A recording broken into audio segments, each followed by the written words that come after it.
15% state government आणि 5% नगरपालिका। केंद्रात सरकार आमचं, राज्यात आमचं, आणि ज्यांची सत्ता नाही ते म्हणतात योजना आम्हीच केली असा गाजावाजा करायची काय गरज नाही, कुणी श्रेय घ्यायची गरज नाही सर। ही योजना झाली पाहिजे, चांगल्या कामाला भाजपचा नक्कीच पाठिंबा असणार, कारण आमचा मोठो आहे साहेब, हमारा संकल्प विकसित भारत। मोदींनी भारत ह्या योजना केल्या, हर घर जल ही योजना संपूर्ण देशात चालू आहे साहेब। पण सगळ्यात महत्वाचं म्हणजे योजना स्टेटस काय, तो स्टेटस सगळ्यांना सांगा आता।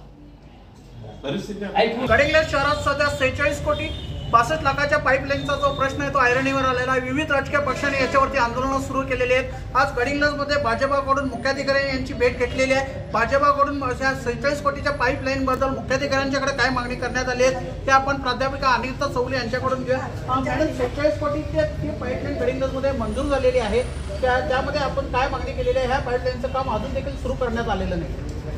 46 कोटीची पाईपलाईन या ठिकाणी मंजूर झालेली, ती कोणासाठी? तर सर्वसामान्य जनतेला पाण्याची अडचण भासू नये किंवा महिलांना पाण्यासाठी वणवण भटकावं लागू नये यासाठी ही योजना मंजूर झालेली आहे। मुख्याधिकारी यांच्याशी चर्चा केल्यानंतर त्यांनी सर्वतोपरी आम्हाला सहकार्य करण्याचं अभिवचन या ठिकाणी दिलेलं आहे।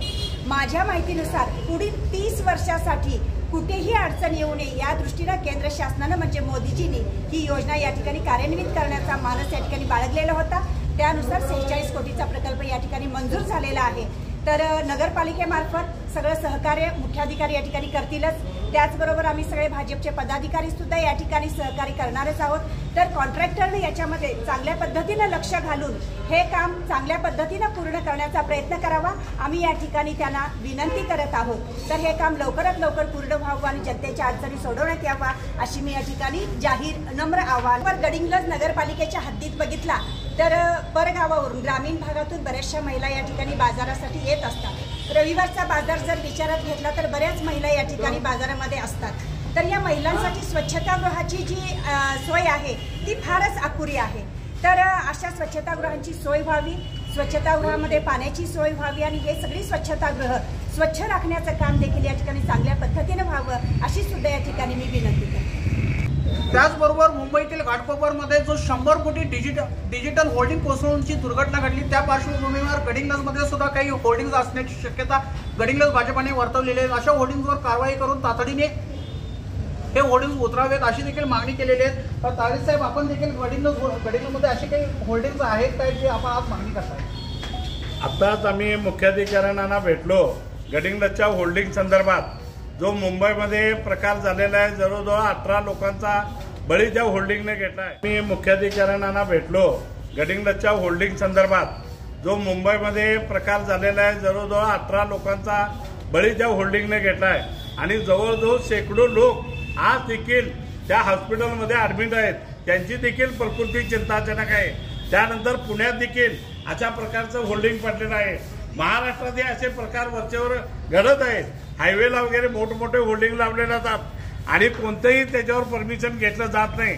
आज आम्ही नगरपालिकेत मुख्याधिकाऱ्यांना भेटून माहिती घेतली, गडिंग्लजमध्ये 43 होल्डिंग आहेत आज आणि त्यातले 25 होल्डिंग कायदेशीर आहेत असं मुख्याधिकाऱ्यांचं म्हणणं आहे। पण आम्ही नगरपालिकेत माहिती घेतल्यानंतर असं आम्हाला बातमी कळाली आहे, ज्या लोकांनी हे होल्डिंगचा ठेका घेतलाय त्यांनी लाखो रुपये नगरपालिकेचा कर अजून दिलेला नाही आणि बुडवलाय असं आमचं मत आहे।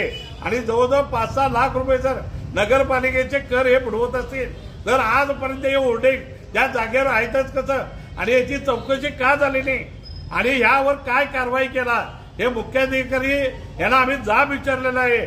संबंधित माहिती घेऊन ते आम्हाला उत्तर देतो म्हणून सांगितले। पण जे गडिंग्लज शहरात बेकायदेशीर किंवा कायदेशीर होल्डिंग आहेत आणि नगरपालिकेकडे कर भरलेले नाहीत तरी ते सगळे होल्डिंग रद्द व्हावेत आणि गडिंग्लज शहर होल्डिंग मुक्त गडिंग्लज शहर, स्वच्छता गडिंग्लज शहर असं हे गडिंग्लज व्हावं।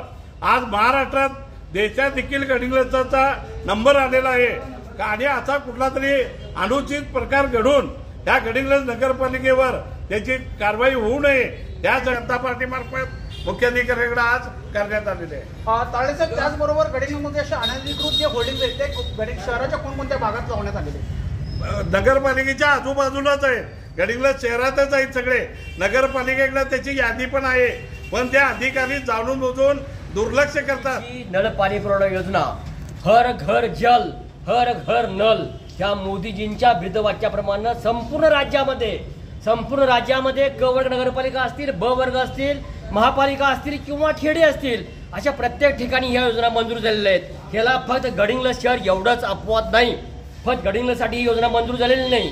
अमृत मिशन 2.0 या शीर्षकाखाली आदरणीय पंतप्रधान, जगातले सर्वात शक्तिशाली आणि लोकप्रिय पंतप्रधान आदरणीय नरेंद्र मोदींच्या नेतृत्वाखाली केंद्र सरकारने ही योजना मंजूर केलेली आहे. कुणीही वेगळ्या पक्षांनी पार्टीनी याचं श्रेय घ्यायची गरज नाही. त्याचं सारं श्रेय आम्हाला आहे, भारतीय जनता पार्टीला आहे. तर आता आपल्यासोबत हे भाजपच्या सर्व पदाधिकारी बोलत होते. 46 कोटीची ही पाईपलाईन कधी पूर्ण होणार आणि गडिंग्लजकरांना शुद्ध पाणी कधी मिळणार हे पाहणं महत्त्वाचं ठरणार आहे. सत्यवार्ता न्यूजसाठी धनंजय शेट्टे, गडिंग्लज.